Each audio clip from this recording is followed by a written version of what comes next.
Section 13, door-to-door distribution. This area, funnily enough, attracts the largest amount of complaints to the DM Commission, and often I think it's a case of the door-to-door company managing the expectations of the clients. We often have complaints sent into the Commission from people who've used door-to-door companies saying our offer went out and there was no response, therefore they couldn't have delivered it all. But of course what they might be forgetting was the offer itself might not have been that good in the first place.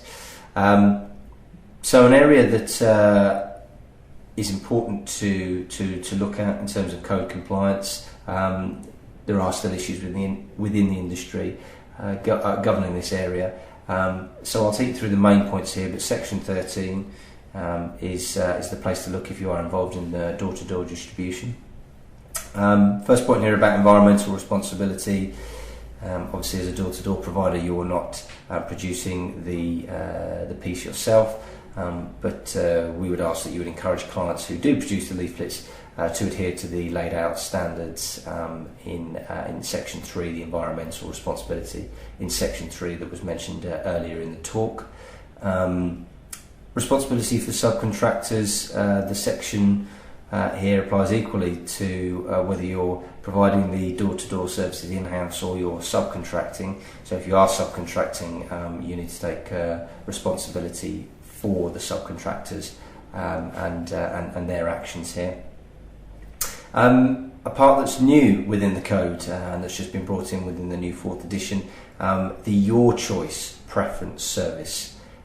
This is a service that consumers can sign up to reduce the amount of unaddressed material that they receive.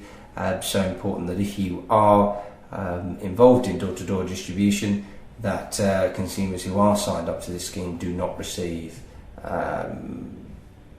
communications that you are carrying.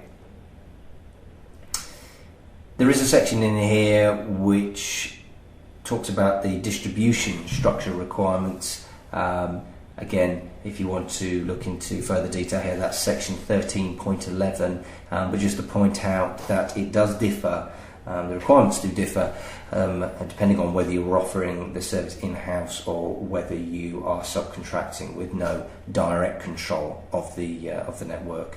But 13.11 is the place to start to look at that.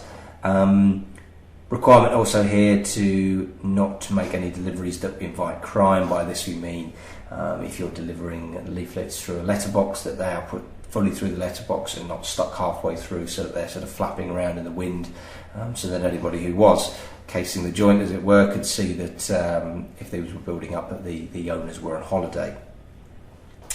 Coming on to the contracts between the door-to-door company and the client. Again, a lot of this section, I'm no doubt within you'll be doing already, but just to make the point here that the terms and conditions are made clear before the ink on the contract is dry. Section 13.17 deals with what should be included in the contract.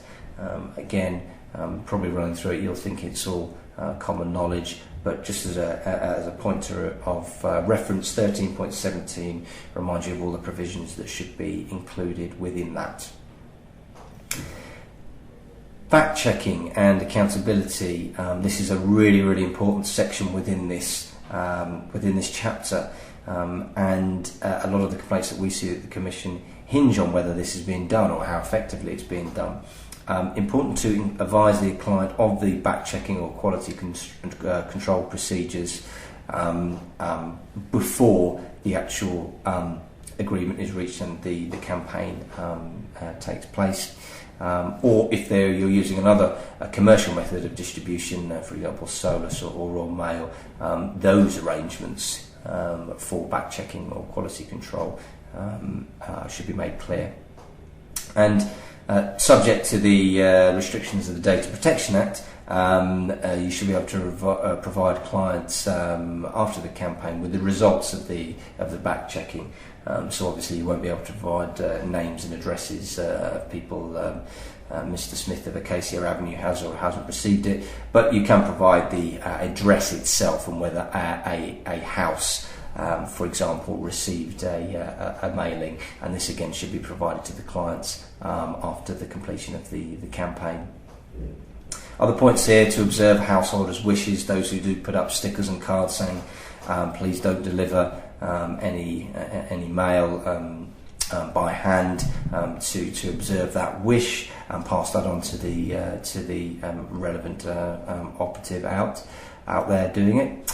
And last point here about the actual product itself, making sure it's safe and unlikely to cause injury or illness. I think there was a story a few years ago of a campaign by a company who distributed free samples of razor blades, and I think a dog chewed on one of these as it was left lying on the doormat, and obviously that caused a bit of trouble for that company. So again, just make sure that the actual product that's being distributed is very unlikely to cause injury or illness.